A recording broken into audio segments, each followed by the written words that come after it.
Uh, okay. Repeat what you told Lou Dobbs about Wisconsin, and then we'll visit South Carolina. Well, Wisconsin is a microcosm of what I went through, so I understand what's going on up there. And the truth is, we as a country can't afford to keep spending and going in the direction we're at, whether it's on the state or local level. And what Governor Walker has done up there is really commendable. I hope he stands in there and holds firm. The concern I have, and Lou asked about this, is I think this will hold up, and I think it will. I think it's going to take a time to work its way through, but I think it will hold up. And we need more people like Kasich in Ohio and Daniels in Indiana to stand up and move this thing across the country. We really do. Well, I don't understand where the union gets its punch. The union movement today, from once upon a time tremendous number, I forget what it is, but now they're down to 11% of the workforce.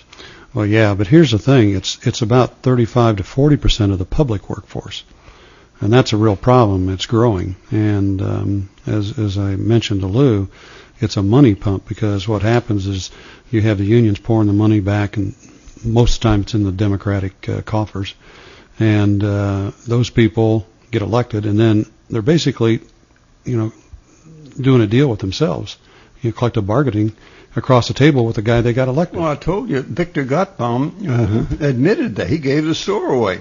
I forget exactly what his title was, but he was a very big union, public workers union in New York. He said, "We elect the ones we bargain with." Well, that's exactly right, and there's no repercussions for them, because they know it doesn't matter how much they give away, they're still going to get elected by these guys. And the thing is, they're using our money, the taxpayers' money. And it's a shame, it's sad, it's wrong, and it needs to be corrected. And I think Walker and Kasich and Daniels and Christie are all on the right track. Everybody denounces the bad kind of bigotry. I've got the good kind of bigotry, and I think that should be denounced too. I don't hate anybody because of his accent or his ethnicity, but I sometimes find myself overly favoring people because of their accent, and the number one recipient of my undeserved affection was the late Mike Quill. Have you ever heard of him? He was head of the transportation workers of New York. When he was a little boy in Ireland was very poor, and he didn't flip a coin. Have you ever heard of this? He flipped a hatchet.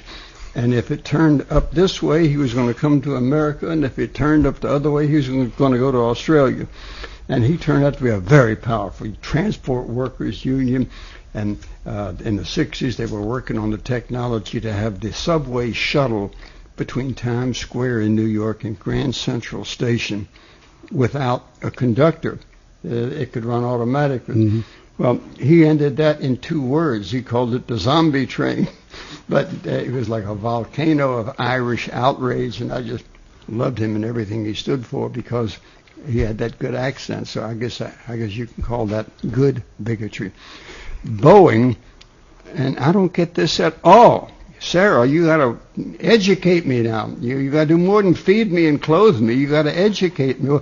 What in the world is going on when the government, the National Labor Relations Board, can tell Boeing Aircraft that if it wants to expand, that's fine. That's fine. We're not going to stomp growth into the ground. We're not going to hit growth over the head with a sledgehammer. However, they got to grow in Union, Washington State, and not in right-to-work South Carolina.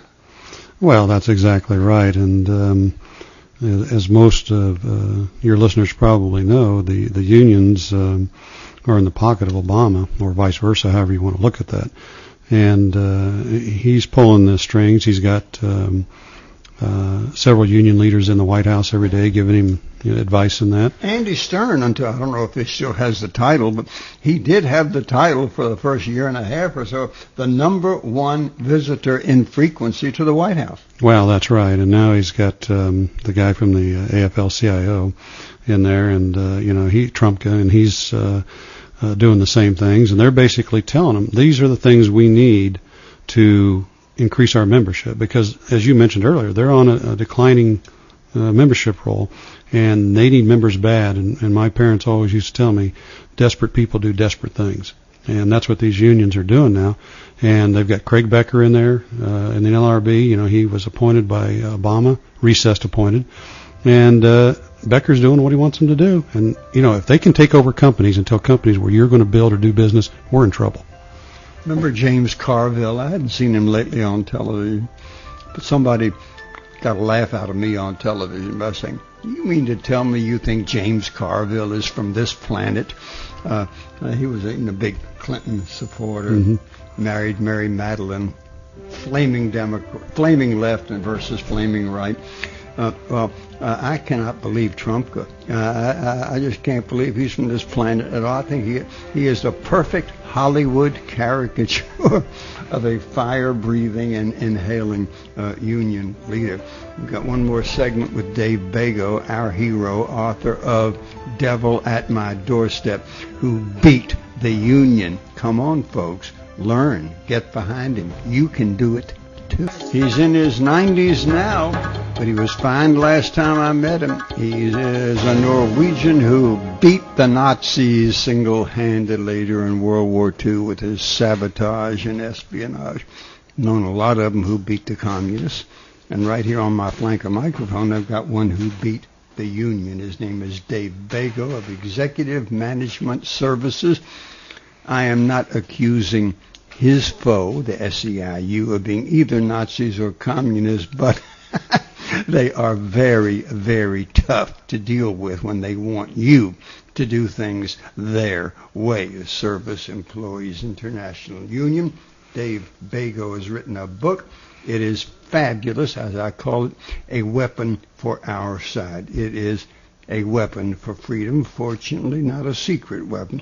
I want to make it more and more public and publicized. His website is The Devil at My Doorstep, and you know how this works, one word, www.thedevilatmydoorstep.com, www.thedevilatmydoorstep.com. Dave, in our closing minutes here, are you an optimist or a pessimist? Do you see the union doing us in, or do you see us holding the line and allowing South Carolina to host a new Boeing plant in North Charleston, etc.? Well, I'm a eternal optimist, so I believe that we'll find a way to stop it and get around it. But we have to understand something. As I told you earlier, desperate people do desperate things, and the unions are in bad financial shape. They need money. They need members, and they're going to continue to push this agenda hard, and Craig Becker is going to help them. One thing I don't understand, there are members of the union who are as conservative as I am. They have to pay dues. Those dues go to Obama, etc. Where is the voice? Wait a minute here. This is not right. Well, that's the sad part and the problem. In fact, there's a survey, and I brought one for you to look at. But, something like 68% of union members don't like the way their monies are being handled by the union bosses. 68%? Yeah. And that is over half, and I was not a good math student. Yeah. And, they don't approve of how the big labor bosses are doing their jobs. They don't like their money being poured into politics. And, but here's the problem, is that most of these people are just good, hard-working people that want to do their jobs and be left alone, and they really don't want to have to face some of the big labor bosses. So they just remain quiet. And somehow we've got to get the silent majority, both union and non-union, to rise up and say, enough's enough. These guys are dinosaurs. They need to go away. Or at least my money, as Thomas Jefferson pointed out, should not go to espouse or to further promulgate those feelings that I don't share. Well, that's right. And I've been a big proponent of right to work. I've been pushing it in Indiana. And, that's the ability to opt out of a union, even if your company's unionized. And I really think if they would get those laws passed in the other 28 states, there's 22 now, we'd see a big change in the union membership. So, David, this is very thrilling. One big fringe benefit of my job. There are disadvantages, but one big fringe benefit of working in broadcasting is you can you can spend the evening with heroes, and I have done so tonight. Thank you very much. Thank you. I'd like to make a announcement on your show. Go ahead. We're in the process of rewriting The Devil at My Doorstep, and it's either going to come out as a revised edition or a new edition with a new title, but it's going to contain a lot of new stuff. I like the first one, and I like the first title, but I eagerly await the second, and we will give it tactical air support. Again, we appreciate heroes, and we try to do them justice.